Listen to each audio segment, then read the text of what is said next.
Sex and marriage and sex. They told me first comes marriage and next comes sex. They told me don't have sex until you say I do, and staying pure is everything I thought I knew. I'm saving myself till marriage, said the 10-year-old me. But that was before puberty and MTV. That was before R-rated movies and computer screens.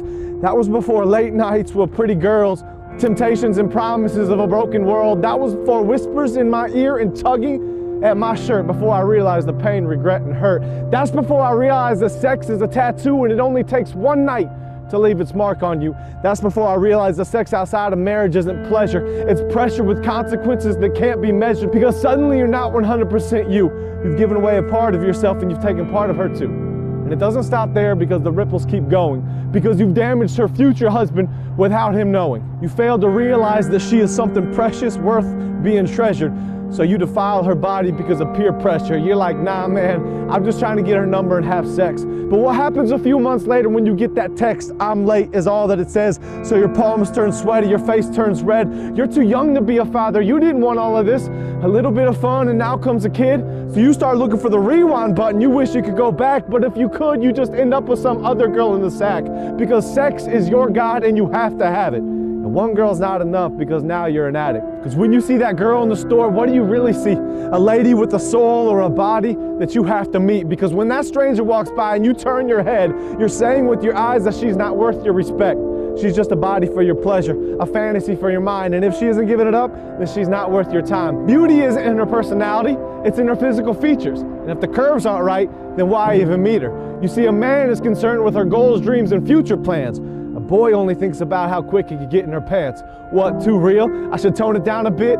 I'd rather be real but keep a tight lip. And you're probably like, yeah man, tell them to respect us women, that's right.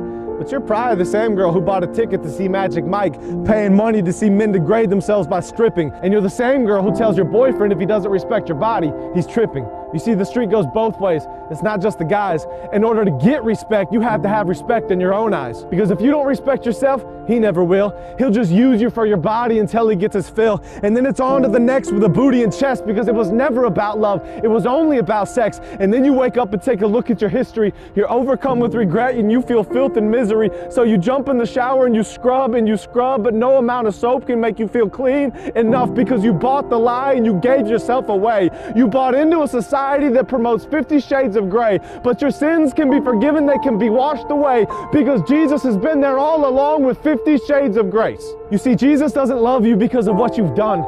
He loves you because of who you are, not what you've become. He loves you because he is love, and love is all that he knows. He loves you despite your sins, your highs, and your lows.